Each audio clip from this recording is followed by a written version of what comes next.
Já foi eleito. Olha, então, gente, esse momento é histórico. A Constituição Federal prevê a auditoria da dívida. Essa frente parlamentar será um passo para vermos cumprido o artigo 26 do ADCT, que desde 1988 está lá descumprido. Essa frente vai ser um passo. E os coordenadores, deputado Edmilson Rodrigues e senador João Capiberibe, serão os coordenadores. Uma salva de palmas para esses parlamentares. Vem cá, senador João. Bom, cumprida a parte protocolar, eu volto para o mestre de cerimônia para abrir a fala. Em primeiro lugar, creio que para os dois coordenadores. Pode ser? Quem começa, Edmilson, em seguida?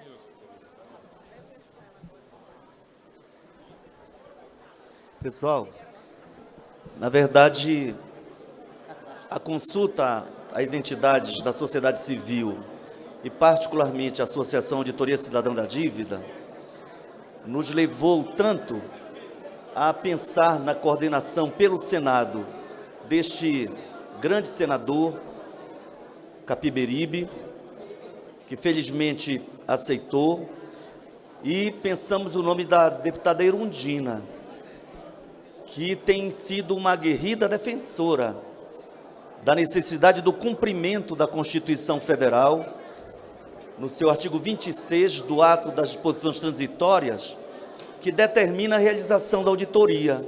E ela que tem vários mandatos, no entanto, neste momento tem uma tarefa importante, que é a disputa de uma prefeitura das mais importantes do país, e por que não dizer do mundo, né, que é a megalópole chamada São Paulo, né?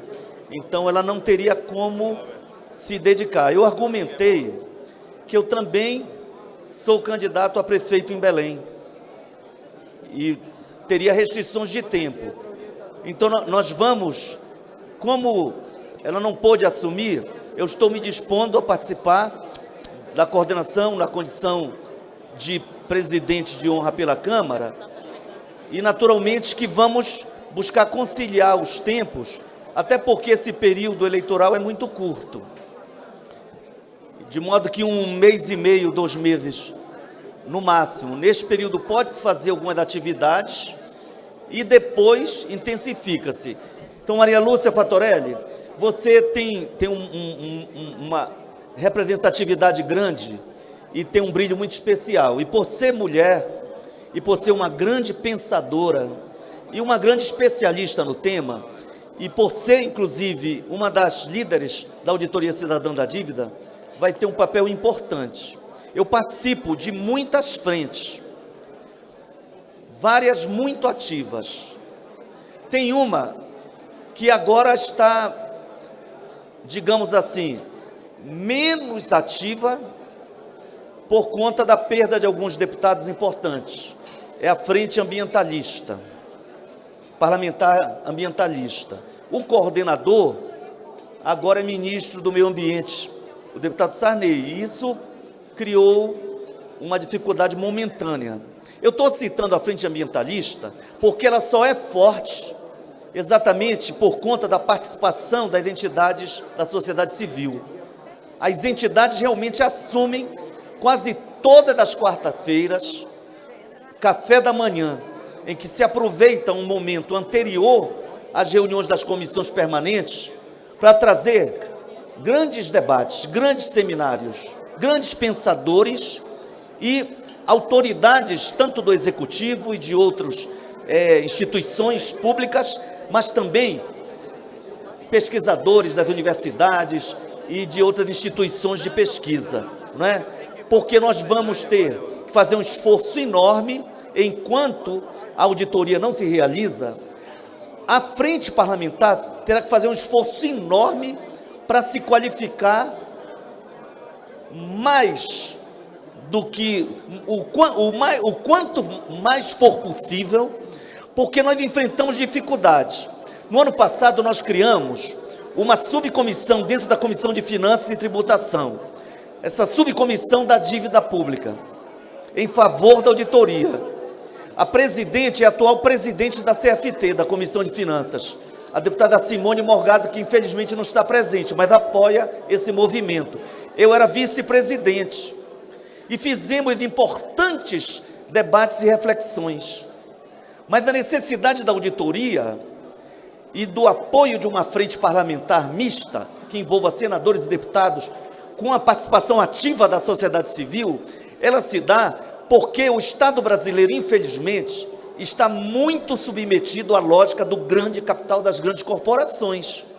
Eu não vou falar muito, vou dar um exemplo, e a nossa querida Maria Lúcia, por exemplo, ajudou a formular uma série de perguntas que durante a CPI proposta pelo Ivan, que foi concluída com um lindo relatório, uma série de questões ficaram sem respostas, porque simplesmente o governo federal, seja Banco Central, Ministério da Fazenda, se negam a oferecer dados. Eles dizem, tudo é público, então não há mais o que publicar, além do que nós já informamos nos nossos relatórios periódicos.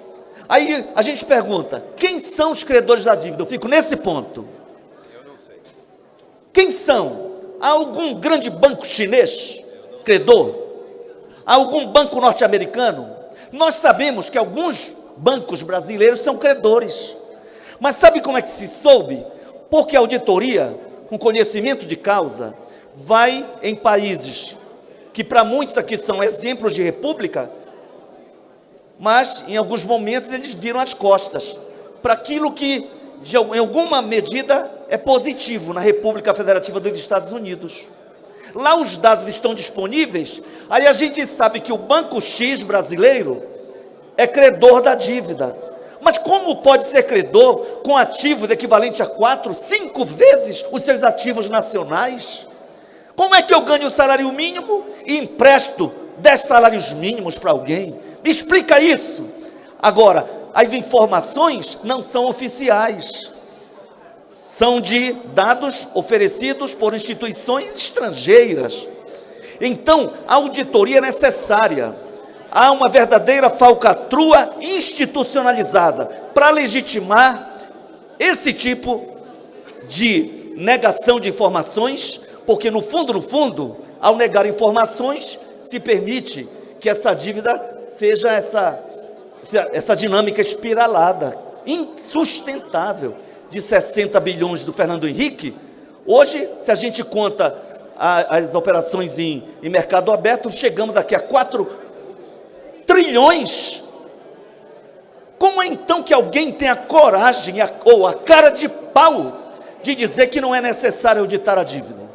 Como é que se explica que uma dívida cresça, que o Lula recebeu 630, deixou para a Dilma 1,2 tri, a Dilma deixou para ela mesma em 4 anos, mais do que o dobro disso?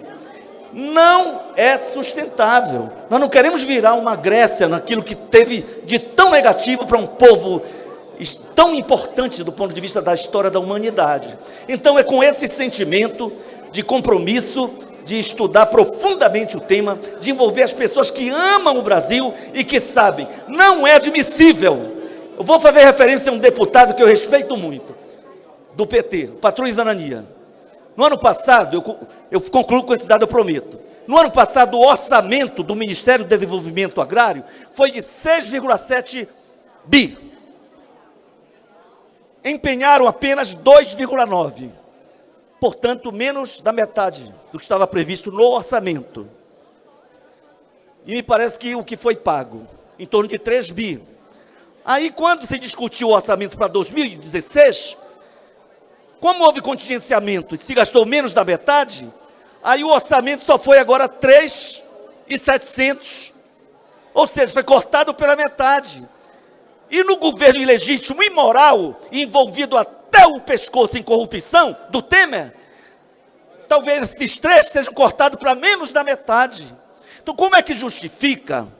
Como é que se justifica que se gaste com a política de reforma agrária, de desenvolvimento agrário, menos de 3 bilhões em 2015, que é o que se paga diariamente no ano de 2015, foi o que se pagou, quase isso, 2,73 mais ou menos, quase isso ao dia, para sustentar esse sistema insustentável da dívida pública, que absorveu mais de 42% da Receita Federal no ano passado. Então, exatamente por esse sentimento e essa consciência de soberania nacional e de compromisso com o futuro, que de todos os partidos que queiram somar, são bem-vindos, e principalmente os pensadores brasileiros e as entidades da sociedade civil, incluindo os sindicatos. Um abraço.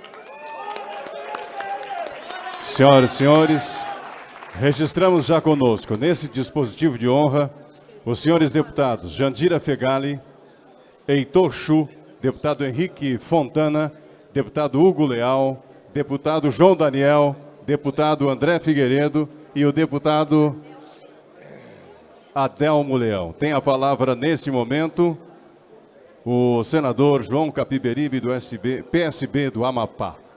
Muito obrigado Maria Lúcia, toda a sua equipe. Cumprimento os deputados e as deputadas, em especial essa querida companheira que eu tenho o maior respeito e admiração, Luísa Erundina, e na condição de presidente dessa comissão, eu quero convocá-los para que nós convençamos a sociedade brasileira de que não há como sobreviver com a metade da renda. Essa é a grande questão. Como é que um pai de família sobrevive com a metade da renda? É o que está nos acontecendo. No ano passado, em 2015, quase 43% do orçamento da União foi tudo para juros e serviço da dívida, 43%. Esse ano deve chegar a 50%, se não chegar, vai beirar 50%. O que é que significa isso? Significa que dos 5 meses que nós trabalhamos para entregar para o governo a nossa energia em forma de imposto, 2 meses e meio de cada salário de cada trabalhador brasileiro vai para pagar a dívida pública. E aí não tem mais como sobreviver. Uma família não sobrevive com a metade da renda. Pode até sobreviver, mas vai cortar tanto. Agora mesmo com a recessão, há um corte no consumo brutal. Eu fico imaginando essa pantomima, essa encenação do impeachment, que não resolve a crise política, ao contrário, aprofunda a crise, e aprofunda a crise econômica. Quando nós deveríamos estar discutindo, nesse momento, a dívida pública, porque é ela que nos empurra e que é ela que nos faz cavar ainda mais o buraco para enfiar a sociedade brasileira. Agora, nós temos um desafio. Eu, Maria Helena, quando Maria Lúcia me falou dessa possibilidade, primeiro eu fiquei muito satisfeito e orgulhoso, não é? Depois eu fiquei imaginando como é que nós vamos mobilizar a sociedade brasileira. Na sociedade em rede. Na sociedade em rede. Essa sociedade presencial aqui vai assumir um compromisso conosco de entrarmos nas redes sociais para dizer à sociedade brasileira que não há como sobreviver pagando a metade da nossa renda familiar em juros da dívida pública. Nós temos que convencer o povo brasileiro, porque aqui no Senado e na Câmara há um dispositivo que nos proíbe até discutir a dívida pública. Você vê o poder dos banqueiros nesse país, enfiaram na Constituição brasileira um dispositivo que nós não podemos, o Congresso Nacional não pode alterar a dívida pública. Aí nós temos que ir para a sociedade, para o povo, conclamar o povo. Primeiro, nos comunicar. E essa sociedade que nós vivemos, dos indivíduos autônomos, que não tem que pedir permissão para ninguém, não tem que pedir permissão para a Rede Globo, para o SBT, para ninguém. A gente se fala com todo mundo e todo mundo fala conosco. Acabou esse privilégio de uns poucos falar com todo mundo e todo mundo ouvir. Agora não, nós podemos conversar com todos. Então, nosso desafio é um enorme desafio. É, primeiro, informar a sociedade brasileira em linguagem que o povo entenda que com a metade da renda familiar ninguém consegue sobreviver no Brasil. Até que conseguem, mas a vida torna-se um inferno. A vida torna-se muito dura. Passar esta informação, eu tenho convicção que se nós nos fizermos entender, e Maria Lúcia tem os dados, tem as informações, Nós temos que traduzir essa informação numa linguagem que o povo entenda, não nessa linguagem aqui do Congresso, essa linguagem das leis. Faz umas leis que eu, que sou legislador, não entendo. Agora, imagine, não é, a sociedade brasileira. É tudo feito escondido, não é? Agora nós temos que traduzir isso às claras. O que é essa dívida pública? O que ela representa para o João, para o Pedro, para o Francisco, para o Antônio e para a Maria? Na hora que nós traduzirmos em linguagem de comunicação, nós vamos levantar a sociedade brasileira para dar um basta nesse absurdo, não é? Nessa extorsão internacional. Olha, eu estou levantando, eu pedi a Maria Lúcia, digo, Maria Lúcia, vamos ver quanto é que o meu estadinho deste tamaninho deve. De uma dívida de 5 milhões, lá de 20 anos atrás, já está devendo 25. Já pagou 50 e continua devendo 25. Isso não dá mais para tolerar. Portanto, eu queria pedir a energia de vocês, a força, para a gente primeiro informar e depois trazer o povo para dentro do Congresso para a gente dar um basta nessa situação. Obrigado, Maria Lúcia. Obrigado a todos vocês. Senhoras